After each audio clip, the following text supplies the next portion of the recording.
कुदरत के आगे कैसी ये बेबसी और मजबूरी है। बेगुनाह होकर भी देखो कैसे सब अपने ही घर में कैदी है।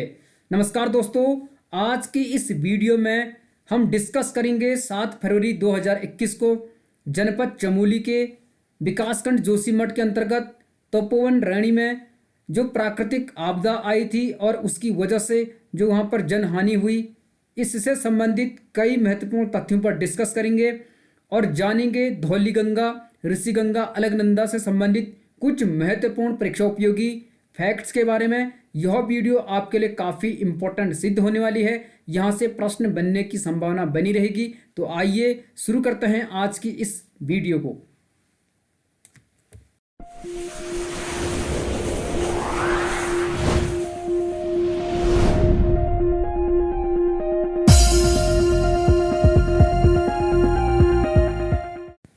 जैसे कि आप देख पा रहे हैं, नंदा देवी ग्लेशियर हादसा, ग्लेशियर फटने से मची तबाही। यह आज के न्यूज पेपर की एक कटिंग है। इसमें हम कई महत्वपूर्ण परीक्षा उपयोगी तथ्यों पर भी डिस्कस करेंगे।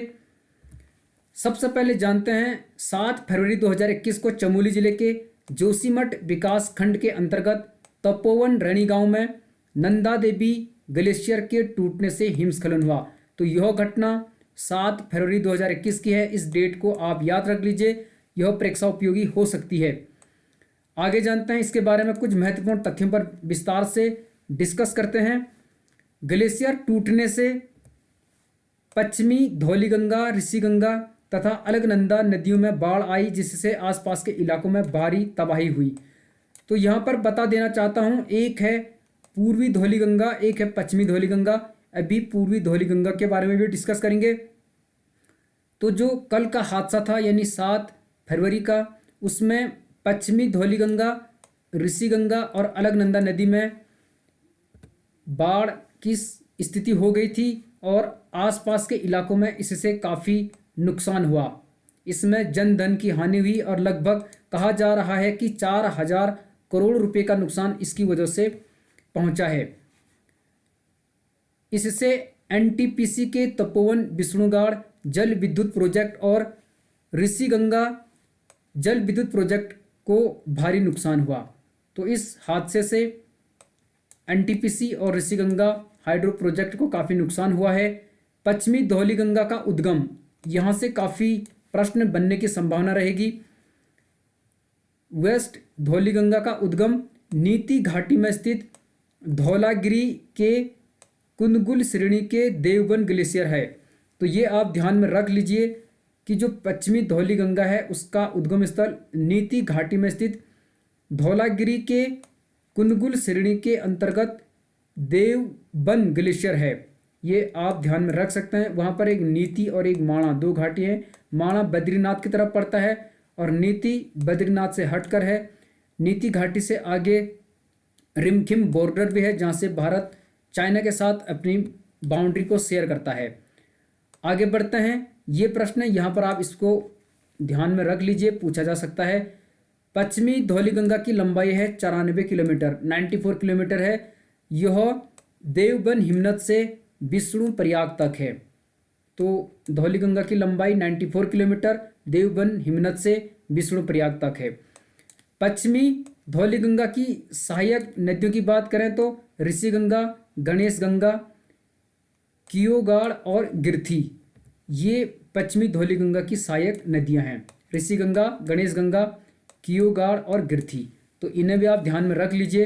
कभी ना कभी यहाँ से प्रश्न अवश्य बनेगा, इसलिए आप विस्तार से वीडियो को देखें। आगे इसमें कई महत्वपूर्ण फैक्ट्स भी हैं। पश्चिमी धौलीगंगा पर स्थित प्रमुख योजनाएं या परियोजनाएं हम कह सकते हैं। तो जो पश्चिमी धौलीगंगा है उस पर कई परियोजनाएं कार्यरत हैं, निर्माणाधीन हैं। तमक लाटा परियोजना और लाटा परियोजना, ये दो मुख्य परियोजनाएं इस पर निर्माणाधीन हैं और काफ़ी इम्पोर्टेंट हैं। इन्हें आप ध्यान में रख लीजिए। आगे बढ़ते हैं। और भी इसमें कई महत्वपूर्ण तथ्यों पर हम डिस्कस करेंगे। वीडियो को आप अंत तक देखें। ऋषिगंगा नदी रैणी नामक स्थान पर आकर पश्चिमी धौलीगंगा में आकर मिलती है। तो जो ऋषिगंगा नदी है यह रैणी गांव में आकर पश्चिमी धौलीगंगा में मिल जाती है। रैणी गांव आपने सुना होगा, गौरा देवी जो चिपको आंदोलन उनके नेतृत्व में हुआ था, तो रेणी गांव की थी गौरा देवी। यहीं से चिपको मूवमेंट शुरू हुआ था जो कि पूरी दुनिया में प्रसिद्ध हुआ, और रेणी गांव एक बार पुनः चर्चा में है। तो ऋषि गंगा जो है रेणी गांव में आकर पश्चिमी धौलीगंगा से आकर मिल जाती है। ऋषि गंगा परियोजना ऋषि गंगा नदी पर है। तो जो ऋषि गंगा हाइड्रो प्रोजेक्ट है यह ऋषि गंगा नदी पर ही है, और यह 13.2 मेगावाट की पन बिजली परियोजना है। ये भी आप ध्यान में रख लीजिए, यह 13.2 मेगावाट की जल विद्युत परियोजना है। ये भी पूछा जा सकता है, और यह अभी निर्माणाधीन अवस्था में है और इसको काफ़ी क्षति इससे हुई है।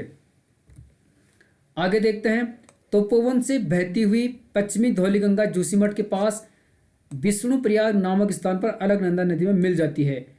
तो तपोवन में दो नदियां मिलती हैं, धौलीगंगा और ऋषिगंगा। फिर तपोवन से बहती हुई जो पश्चिमी धौलीगंगा है यह जोशीमठ के पास विष्णुप्रयाग नामक स्थान पर अलकनंदा नदी में मिल जाती है। तो ध्यान में रखिए, यह उत्तर से पहला प्रयाग माना जाता है, यानी विष्णुप्रयाग उत्तर से दक्षिण की तरफ पहला प्रयाग है जहाँ पर अलकनंदा में मिलती है पश्चिमी धौलीगंगा। ये आप ध्यान में रख सकते हैं।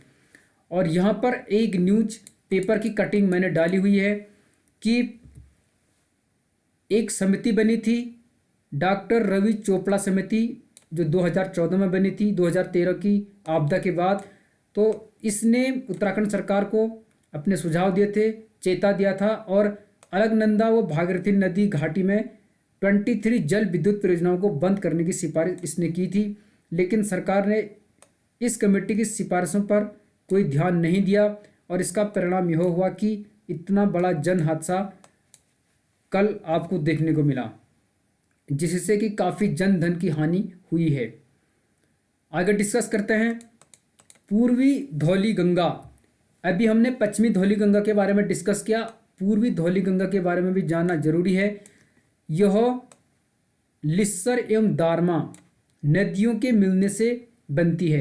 तो लिस्सर एवं दारमा नदियों के मिलने से धौलीगंगा कहलाती है, यह आप ध्यान में रखना। इसका उद्गम स्थल है दारमा घाटी के गोवान खना हिमनद पिथौरागढ़। तो पूर्वी धौलीगंगा का उद्गम कहाँ पर है? दारमा घाटी जो कि पिथौरागढ़ में है, गोवान खना हिमनद पिथौरागढ़ में। तो ध्यान में रखना, पूर्वी धौलीगंगा पश्चिमी धौलीगंगा पूछी जाती है। पूर्वी धौलीगंगा कुमाऊं में है, पश्चिमी धौलीगंगा गढ़वाल में है, चमोली जनपद में, जहां पर कल हादसा हुआ। आगे देखते हैं, यहाँ पर लंबाई बताई गई है जो कि पूर्वी धौलीगंगा है। तो गोवान खना हिमनद से तवा घाट खेला गांव पिथौरागढ़ में यह काली नदी में मिल जाती है। यहाँ तक इसकी लंबाई 91 किलोमीटर है। तो ध्यान में रखना, जो पूर्वी धौलीगंगा है वह गोवान खन्ना हिमनद से तवा घाट जो कि खेला गांव के पास में है पिथौरागढ़ में, यहाँ पर यह काली नदी में सम्मिलित हो जाती है, और यहाँ तक इसकी लंबाई है 91 किलोमीटर। ये आप ध्यान में रख लीजिए, ये प्रश्न भी कई बार पूछा जाता है। आगे इसमें डिस्कस करते हैं उत्तराखंड में स्थित पंच प्रयाग उत्तर से दक्षिण के क्रम में। तो 5 प्रयाग, 5 बद्री, 5 केदार आपने सुना होगा। यहाँ पर हम पंच प्रयागों पर डिस्कस करेंगे। एक तरफ मैंने प्रयाग, दूसरी तरफ नदियों का संगम लिखा है। पहला प्रयाग उत्तर से दक्षिण की तरफ है विष्णु प्रयाग, जहाँ पर अलकनंदा और पश्चिमी धौलीगंगा का संगम है। अलकनंदा और पश्चिमी धौलीगंगा का संगम है विष्णु प्रयाग में, ध्यान में रखना।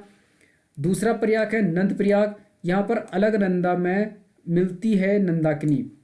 नंदाकिनी नंदप्रयाग से होती हुई नंदप्रयाग नामक स्थान पर अलकनंदा में मिल जाती है। तो यह दूसरा प्रयाग है, काफ़ी इंपॉर्टेंट है, इन्हें आप ध्यान में रखिए। तीसरा प्रयाग है कर्णप्रयाग, इसके बारे में सभी जानते हैं। यहाँ पर अलकनंदा नदी में मिलती है पिंडर नदी। पिंडर नदी पिंडारी ग्लेशियर जो कि बागेश्वर में है वहाँ से निकलती है, और यह जनपद चमोली में कर्णप्रयाग नामक स्थान पर अलकनंदा में मिलती है। अगला प्रयाग है रुद्रप्रयाग, यह अलकनंदा में मिलती है मंदाकिनी। तो रुद्रप्रयाग नामक स्थान पर अलकनंदा नदी में मिलती है मंदाकिनी, जिसे रुद्रप्रयाग कहते हैं। आखिरी प्रयाग है देवप्रयाग, जहाँ पर अलकनंदा नदी में मिलती है भागीरथी। भागीरथी उत्तरकाशी के गौमुख से आती है और अलकनंदा जनपद चमोली के सतोपंत शिखर से आती है और ये देवप्रयाग में मिलते हैं। भागीरथी को सास और अलकनंदा को बहू कहते हैं। इन दोनों के संगम से देवप्रयाग में गंगा बनती है, फिर इसे राष्ट्रीय नदी कहा जाता है। ये आप ध्यान में रख लीजिए। आगे बढ़ते हैं। यहाँ पर नंदा देवी पर्वत की ऊंचाई, यहाँ पर थोड़ा सा स्पेलिंग में मिस्टेक हुई है। नंदा देवी पर्वत की ऊंचाई तो दो हैं, एक है नंदा देवी पश्चिमी और एक है नंदा देवी पूर्वी। तो नंदा देवी पश्चिमी सबसे ऊंची है उत्तराखंड में, जिसकी ऊंचाई है 7,817 मीटर और यह जनपद चमोली में है। जो ग्लेशियर फिसला वो नंदा देवी पर्वत से ही फिसला। तो नंदा देवी पश्चिमी सबसे ऊंची शिखर है उत्तराखंड की 7,817 मीटर, जो कि जनपद चमोली में है। और नंदा देवी पूर्वी है पिथौरागढ़ जनपद में यानी कुमाऊं मंडल में, इसकी ऊंचाई है 7,434 मीटर। तो ये चमोली पिथौरागढ़ जनपद में है संयुक्त रूप से, ये आप ध्यान में रख लीजिए। ठीक है, यहाँ से प्रश्न पूछे जाते हैं कि नंदा देवी पश्चिमी सबसे ऊंची है 7,817 जनपद चमोली में, नंदा देवी पूर्वी 7,434 मीटर, जो कि चमोली और पिथौरागढ़ जनपद में है। ये ध्यान में रख लीजिए आप, यहाँ से भी प्रश्न बन सकता है। आगे बढ़ते हैं, कुछ और डिस्कस हम इस पर करेंगे। यहाँ पर दिया गया है हिमालय से निकलकर बहने वाली नदियों पर बनने वाले बांध और जल विद्युत प्रोजेक्ट इनके अस्तित्व के लिए सबसे बड़ा खतरा है। तो जो ग्लेशियर हैं या जो पहाड़ हैं उनके लिए हिमालय से निकलकर बहने वाली नदियों पर जो बांध बनाए जा रहे हैं और जल विद्युत प्रोजेक्ट यानी हाइड्रो प्रोजेक्ट बनाए जा रहे हैं, यह इनके अस्तित्व के लिए सबसे बड़ा खतरा है और परिस्थिति रूप से संवेदनशील हिमालय जलवायु परिवर्तन के लिए अति संवेदनशील है।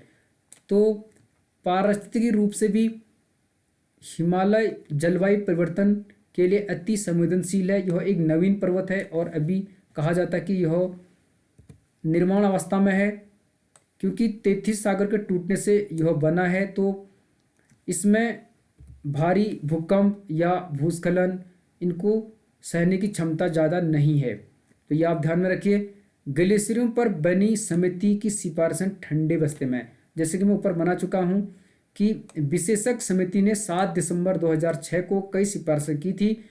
हाइड्रोलॉजिकल क्लाइमेटोलॉजिकल आंकड़े जमा किए जाने थे, लेकिन उत्तराखंड सरकार ने इसकी तरफ ध्यान नहीं दिया और इसका परिणाम यह हो रहा है कि उत्तराखंड में इस प्रकार की आपदाएं दिन प्रतिदिन आती रही हैं। थोड़ा सा जान लेते हैं और इसके बारे में विस्तार से।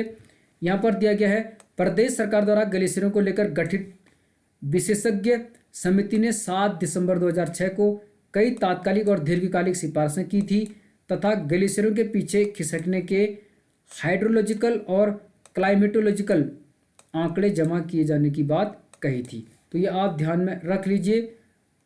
7 दिसंबर 2006 को समिति ने अपने सुझाव सौंपे थे उत्तराखंड सरकार को, लेकिन उस पर ध्यान नहीं दिया गया और इस प्रकार ये आपदाएं आती रह रही हैं।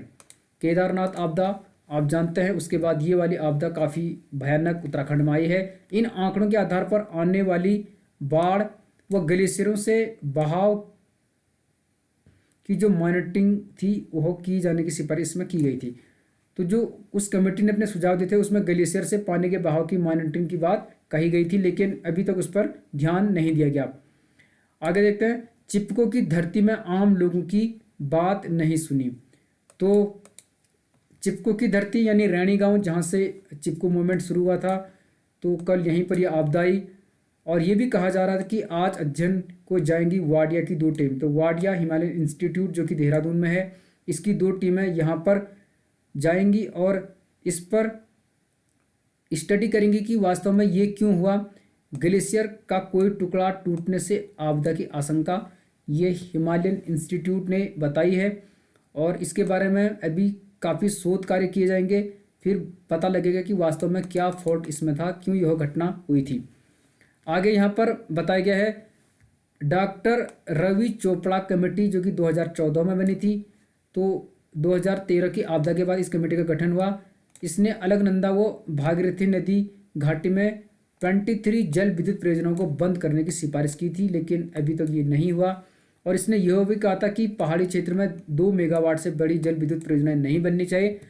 परंतु आप जानते हैं कि टिहरी जो डैम है वह 2400 मेगावाट का है, और जो ये ऋषिगंगा प्रोजेक्ट है यह 13.2 मेगावाट का है। और कई सारे डैम हमारे उत्तराखंड में हैं।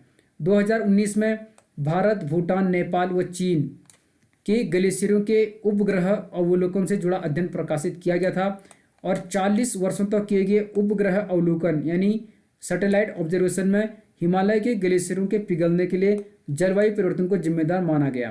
तापमान में वृद्धि के कारण ग्लेशियर तेजी से पिघल रहे हैं, ये इसमें बताया गया था। 2019 में इससे संबंधित यानी सैटेलाइट ऑब्जर्वेशन से संबंधित जो अध्ययन था वो पब्लिश हुआ था, और इसमें जलवायु परिवर्तन को जिम्मेदार माना गया था ग्लेशियरों को पिघलने के लिए। और टेम्परेचर में जो वृद्धि हो रही है उसकी वजह से ग्लेशियर तेजी से पिघल रहे हैं, ये भी इसमें कहा गया था। थोड़ा सा जान लेते हैं ग्लेशियर क्या होते हैं। ग्लेशियर, इन्हें हिमनद कहते हैं हिंदी में। तो हिम या बर्फ का बड़ा भाग जो भूभाग पर धीरे धीरे बहता रहता है ग्लेशियर कहलाता है। तो ग्लेशियर को हिंदी में हिमनद कहा जाता है। ग्लेशियर का निर्माण अत्यधिक बर्फ के जम जाने के कारण होता है। तो जब बर्फ गिरती है और अत्यधिक बर्फ के कारण वह बर्फ ठंडे की वजह से जम जाती है, तो उसे हिमनद या ग्लेशियर कहते हैं। तो जब वह फिसलता है, आगे बढ़ता है, बहता है, तो उससे काफ़ी जन धन की हानि होती है। तो आज की वीडियो में हमने जाना धौलीगंगा, ऋषिगंगा, अलकनंदा और जो ये आपदाई, इससे संबंधित कई महत्वपूर्ण तथ्यों पर डिस्कस किया। यहाँ से कई प्रश्न बनने की संभावना बनी रहेगी, क्योंकि यह उत्तराखंड के इतिहास में एक काली घटना मानी जाएगी, क्योंकि इसमें कई लोगों ने अपनी जान गंवाई। और हम उन लोगों को विनम्र श्रद्धांजलि भी अर्पित करते हैं और उनके परिजनों को इस दुख की घड़ी में साथ देने के लिए उन्हें आश्वासन भी प्रदान करते हैं, और ईश्वर से प्रार्थना करते हैं कि इस दुख की घड़ी में उत्तराखंड का साथ अवश्य देंगे और हम सब मिलकर उनकी हेल्प करेंगे। तो मिलते हैं अगली वीडियो में, तब तक बने रहिए गंगा प्रकाश वैश्विक के साथ। आपका बहुत बहुत धन्यवाद। Thank you.